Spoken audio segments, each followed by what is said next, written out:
Fala Dev, beleza? Luiz Reis aqui para mais um vídeo. Nesse vídeo aqui eu vou mostrar como é manter um aplicativo React Native por 7 anos. É isso mesmo, vou mostrar um aplicativo que eu comecei a desenvolver em 2018 e eu mantenho ele até hoje. Eu vou mostrar todos os prós, os contras, todos os desafios, tudo que deu certo, tudo que deu errado, para você não passar pelos mesmos perrengues, né?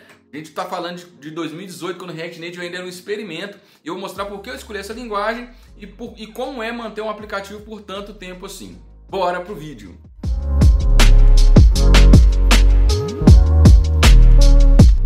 Pessoal, como todo projeto, a ideia no início era simples, né? Uma empresa me chamou, uma empresa conhecida aí no ramo imobiliário, e eles queriam desenvolver um aplicativo que replicasse ali algumas funcionalidades do software deles, né? E inicialmente era o cadastro de imóveis, alguma coisa como uma listagem de imóveis, exibir no mapa, uma coisa mais simples. Isso depois foi tomando outras proporções, nós vamos comentar isso durante o vídeo. E por que o React Native, pessoal? Eu já tinha desenvolvido um aplicativo usando React Native para uma operadora, essas operadoras pequenas de internet local de cidade, né? Para o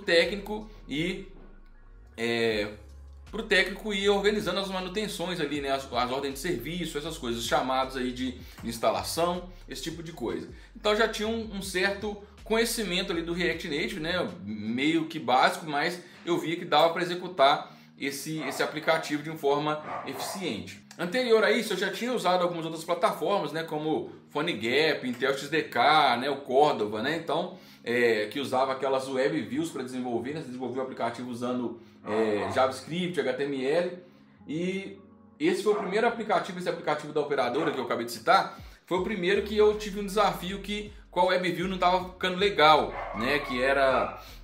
tinha que ter um banco de dados offline um pouco mais trabalhado, então precisei procurar uma nova solução. Na época eu cheguei a olhar o Xamarin, que é da Microsoft, ele não foi para frente e ele era muito complexo, a forma como ele trabalhava era muito diferente para quem trabalha com web, né? E conheci o React Native, se eu não me engano, foi algum dos vídeos do Diego, né? Que hoje tem a Rocket City, na época ainda não tinha... A Rocket City não era uma escola ainda, né? Tinha os vídeos lá no canal no YouTube. E aí eu comecei a pesquisar um pouco mais e resolvi desenvolver em React Native.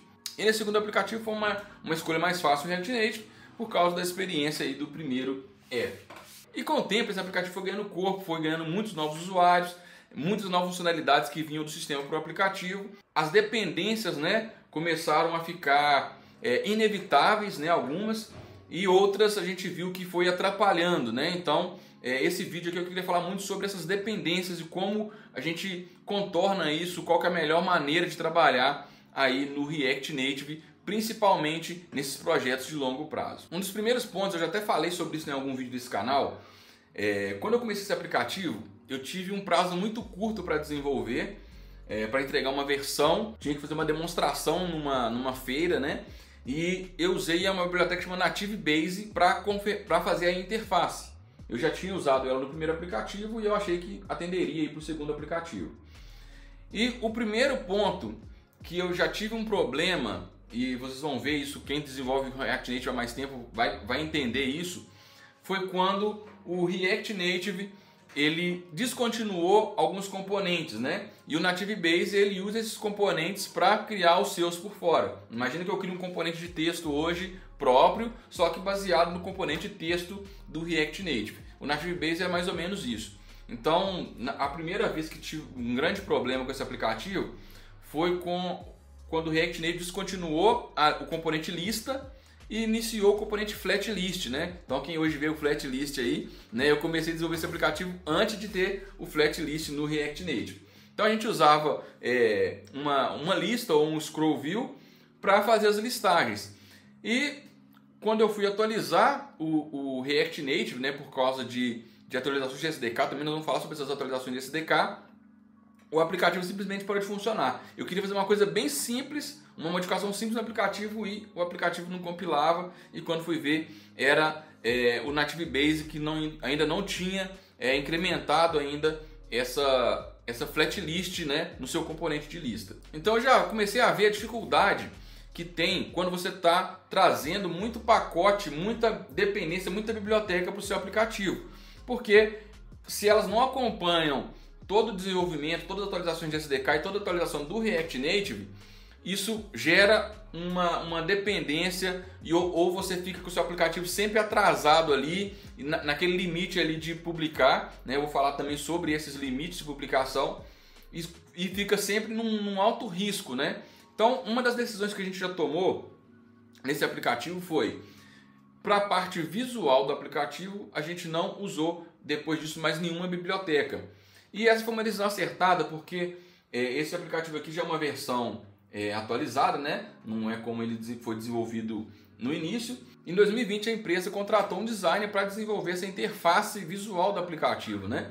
Então normalmente a gente que é desenvolvedor, a gente faz tudo, mas a pessoa que mexe com design, né, ela é especialista nessa interface, então ela vai criar um visual muito mais interessante. E se você está acostumado a trabalhar com uma biblioteca de estilo, por exemplo, Native Base ou alguma outra nesse estilo, você fica limitado ao que a biblioteca te entrega, né? Eu vou mostrar aqui, por exemplo, a prototipação. Esse aqui foi o projeto que o designer me encaminhou e eu tinha que pegar e transformar esse projeto aqui em um aplicativo React Native, né? Então, todas essas funcionalidades, essas telas, eu teria que desenvolver do zero. E o Native Base, a gente já não estava usando nesse tempo, né? Então foi bom a gente ter se desprendido dessa primeira dependência por conta dessa flexibilidade aí no design.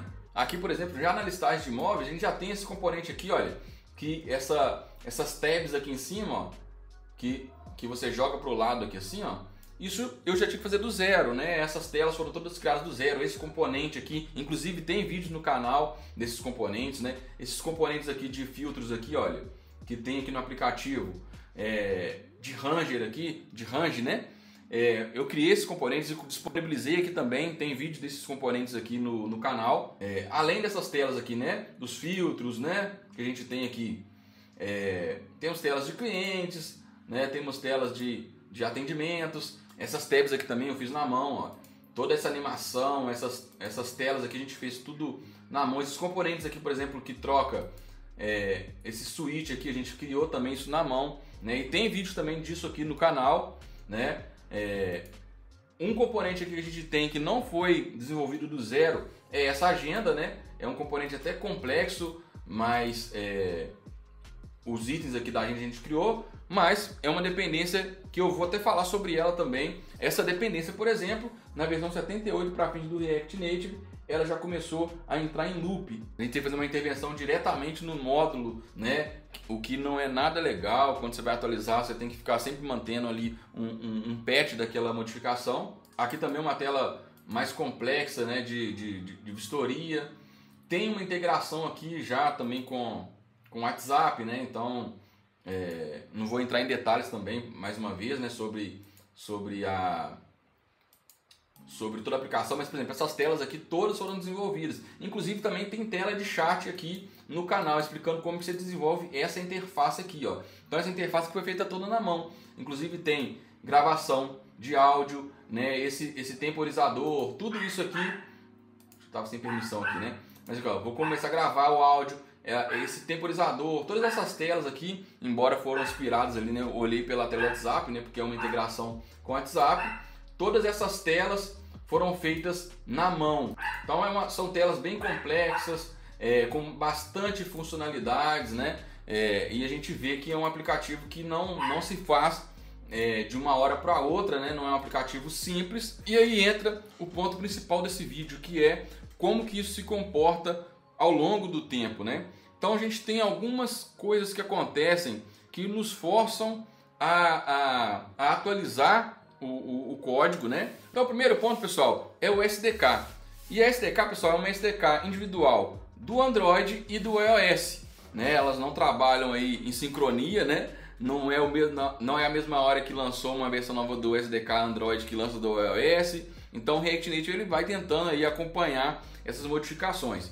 Só que não é só isso. Por exemplo, esse aplicativo aqui, nesse código, que eu não estou abrindo o código mais atualizado dele, ele está na versão 72.4. Acho que a versão mais atualizada que a gente está usando do React Native nesse software é a 78 alguma coisa. Mas, por exemplo, na versão 72, quando você instala um aplicativo e inicia esse aplicativo em React Native, você vai vir aqui, por exemplo, no Android, vou falar pelo lado do Android primeiro. Na SDK a gente vê aqui que no Android, para essa versão do React Native que eu falei, 72.4, eu não sei se ele já começa na 34 ou se era na 33, e a gente atualizou aqui para 34 manualmente, né? O que acontece, pessoal? Você tem aqui uma versão de SDK que o seu aplicativo ele vai ser compilado nessa versão. Então, se você começar com React Native lá 60 e poucos, aí vai estar essa versão aqui, por exemplo, 28, 29, 30, 31, né? Eu já passei por todas essas versões nesse aplicativo, desde o dia 28, se não me engano, até, se não me engano, agora nós estamos na 35. E o que acontece? Chega um tempo que você, por exemplo, não atualiza o aplicativo, não, vou deixar aqui o aplicativo nessa versão mesmo porque está funcionando. Chega uma hora que a loja vai te falar assim, olha, a Play Store vai falar, a próxima atualização desse aplicativo, ela tem que estar com a versão do SDK 34. Então, se você tiver, por exemplo, com uma 33, com uma 32 e tentar publicar, ele já não vai ser aceito mais pela Play Store. E se você deixar ele lá, por exemplo, um aplicativo que não tem muita atualização, eu vou deixando ele lá. Vai chegar uma hora também que ele vai ser removido, né? Normalmente esse prazo é maior, então vamos supor que hoje o aplicativo que é na versão, sei lá, 30, ele já vai te mandar um aviso lá na loja, fala, pessoal, o aplicativo com versões de SDK de tal para baixo vai ser removido ou descontinuado. Então, ele vai parar de ser exibido ali nas lojas. E não é simples como simplesmente vir cá e falar assim, não, agora é 35, eu vou atualizar aqui para 35 e vou compilar novamente. Muda muita coisa, pessoal. Muita dependência, muita coisa do próprio Android. Falando só do lado do Android, o iOS ele é parecido, né? Essa questão das dependências por SDK, mas é um pouco mais perigoso. Eu vou falar um pouco mais separado na hora que eu estiver falando do iOS. Mas normalmente o que você tem que fazer? Tem que atualizar a versão do React Native. E aí vai entrar o ponto principal de por que você deve evitar ao máximo dependência de terceiros. O React Native, pessoal, ele tem um core, né, digamos assim, com vários componentes, várias funcionalidades, mas muitas das coisas que se usam no React Native são feitas por terceiros. Vou dar um exemplo. Coisas básicas, câmera. Se você quiser acessar a câmera, esse aplicativo, por exemplo, ele acessa a câmera, acessa microfone, acessa alguns outros periféricos também que a gente precisa, né? E o que acontece? O React Native, o time React Native, quando você está baixando aqui o seu componente, que é o React Native aqui, digamos assim, esse módulo aqui, ele não tem quase nada voltado para essa parte, né? Então é tudo feito por terceiros. E normalmente, pessoal, quando você pega algum módulo que é feito por uma grande empresa, como o Airbnb ou alguma coisa nesse sentido, aí você fica com segurança para baixar aquele módulo e utilizar. Mas alguns módulos não são, e você tem que ter muito cuidado. Por exemplo, o módulo principal de câmera hoje que o próprio React Native indica é o React Native Vision Camera, né? Então o React Native Camera que existia há um tempo atrás foi descontinuado em razão do Vision Camera. Esse Vision Camera ele tem praticamente um mantenedor principal, né? E se esse cara simplesmente falar assim, cara, cansei de atualizar, a gente perde a funcionalidade praticamente de câmera do React Native se você não criar um módulo na mão, que é super complexo, né? Nem se fala. Inclusive também tem vídeo aqui no canal mostrando um módulo que eu tive que criar por causa desse React Native Vision Camera. O React Native Vision Camera ele não tinha, né, a funcionalidade de orientação pelos sensores, ele tinha orientação pela tela. Então, quando você queria que o aplicativo ficasse sempre em portrait, que é o caso do meu aplicativo aqui, e quisesse que a câmera ficasse no landscape, esse módulo não permitia isso. Então eu tive que criar um módulo específico para contornar isso e conectar com esse módulo. Então, para vocês entenderem qual que é a complexidade de módulos de terceiros aí, principalmente que tem uma baixa manutenção. Um outro exemplo aqui nesse aplicativo, olha.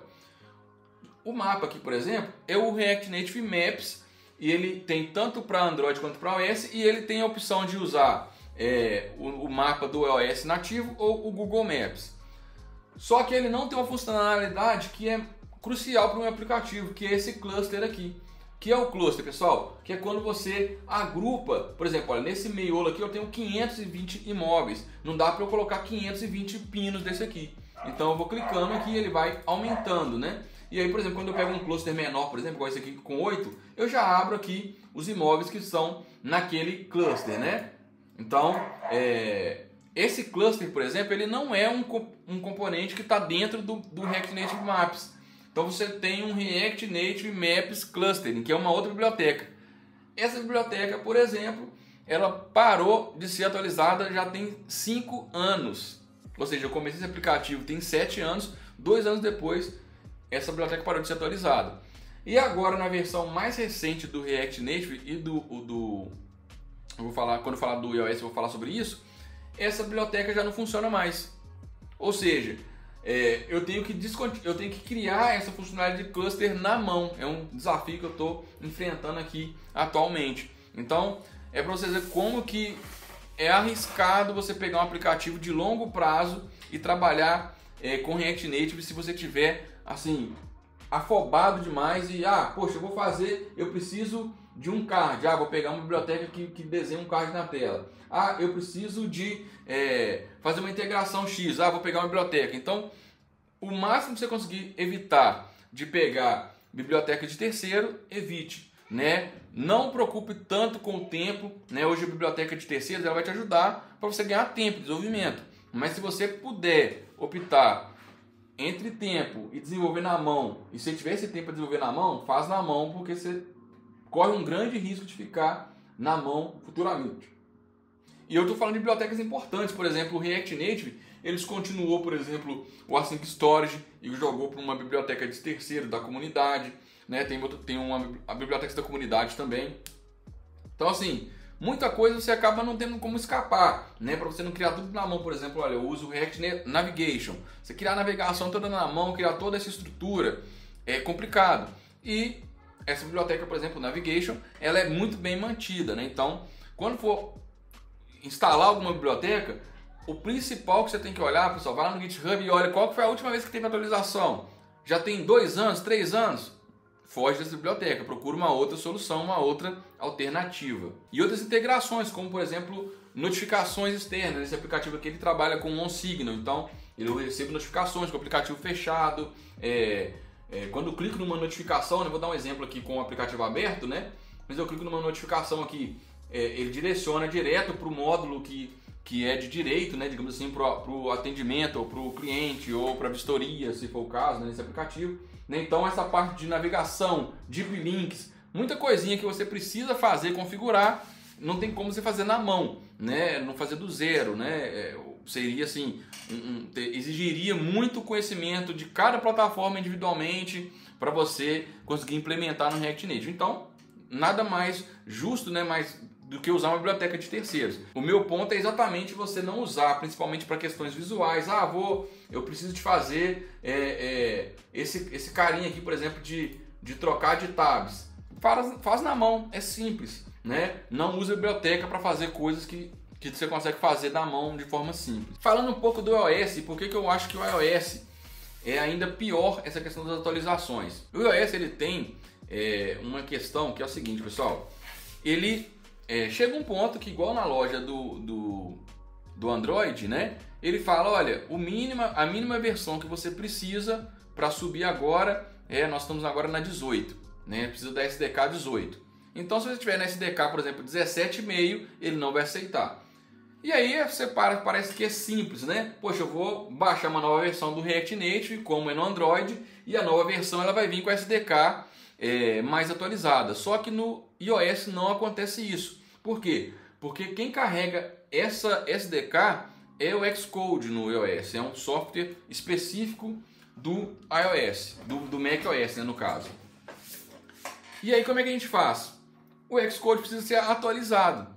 Por exemplo, agora eu estava na versão 15 e eu tive que mudar para 16 e eu já fui direto para 16.3. O que acontece quando você tem que atualizar o seu Xcode? Ele vai chegar uma hora que ele vai falar assim, olha, você vai lá na loja para atualizar o Xcode, que é um software gigante já, né? 12, 13 gigas. E aí ele fala assim, não, para você atualizar o Xcode, a sua versão do sistema operacional tem que já ser a versão X, né? No meu caso, por exemplo, eu estou usando agora a mais recente, que é a Sequoia, se eu não me engano. Então, por exemplo, eu estava usando uma versão anterior. Quando eu fui atualizar o Xcode, eu tive que atualizar o sistema operacional. Senão o Xcode não atualizava. E vai chegar um ponto que, quando o Xcode chegar numa versão que o meu sistema operacional não é compatível, e o meu computador, no caso eu uso para desenvolver, eu estou usando esse MacBook Pro M1, né, o M1 Pro, que é de 2021, se eu não me engano. Vai chegar uma hora, daqui uns 2 anos provavelmente, que eu vou querer instalar uma versão do sistema operacional que ela não é mais compatível com o chip M1, né? Que a Apple, né, ela vai, sei lá, daqui 7 anos ela descontinua o sistema operacional para aqueles dispositivos.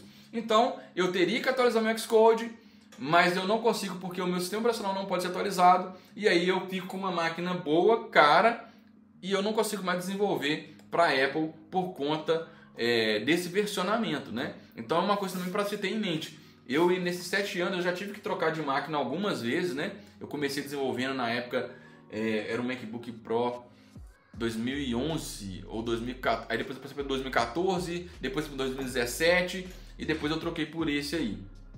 Então, é uma coisa para se ter em mente também quando você vai escolher desenvolver React Native. Então, pessoal, caminhando aqui para a conclusão, se você curte esse tipo de conteúdo, já deixa o seu like, já se inscreve e comenta aí, né, se você também já passou algum perrengue desse aí por conta dessas atualizações ou de dependências no React Native, né? Tô tentando mostrar para vocês aqui, para quem curte e quer adotar o React Native no projeto, uma visão aí sem filtro, né, de como é na realidade um projeto de longo prazo, né? Porque eu, por exemplo, na hora que eu aprendi o React Native, eu fiz alguns cursos, né?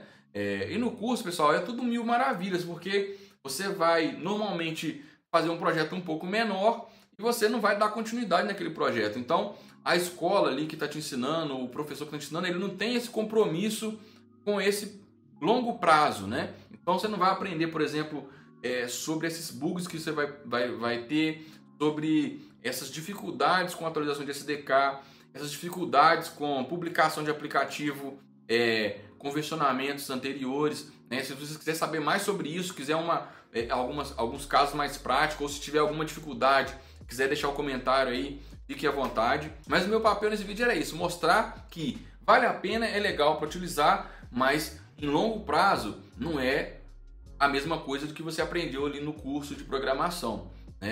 Não é uma coisa que você vai falar assim, não, eu vou publicar um aplicativo e daqui 10 anos ele vai estar ali intacto, não tem nenhuma funcionalidade a mais, ou quando eu for atualizar vai ser tranquilinho e vai ser uma mil maravilhas.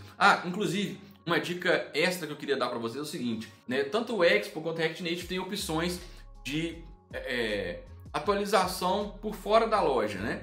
A gente chama de, eu já usei o Code Push, mas o Expo também tem uma versão de atualização do aplicativo por fora da loja. Por exemplo, imagine que você publicou o aplicativo e às vezes quer fazer uma modificação simples no aplicativo, uma modificação mais visual, você não adicionou nenhum módulo novo, né? não adicionou nenhum pacote novo externo, nenhum NPM, né, digamos assim, só uma coisa visual mesmo, você tem que fazer aquele processo todo de novo. De repente até uma coisa simples, imagina que você subiu o aplicativo com um errinho de português e você tem que fazer uma nova atualização. Gente, o processo ele é complicado, né?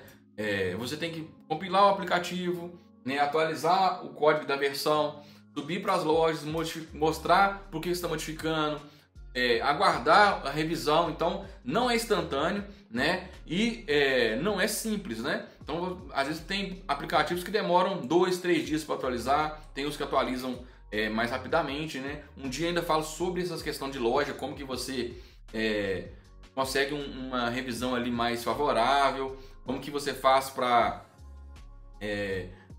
não cair com bug na própria loja, né? Então, um dia a gente fala sobre isso especificamente. Mas falando dessa atualização em segundo plano, o Code Push, por exemplo, é um servidor separado da Microsoft que você joga o seu código JavaScript para lá e o aplicativo, por sua vez, ele busca esse código, né? Então, você não precisa de passar pela loja, né? Você joga umas atualizações ali para esse servidor e seu aplicativo ele fica sempre monitorando se tem alguma versão nova.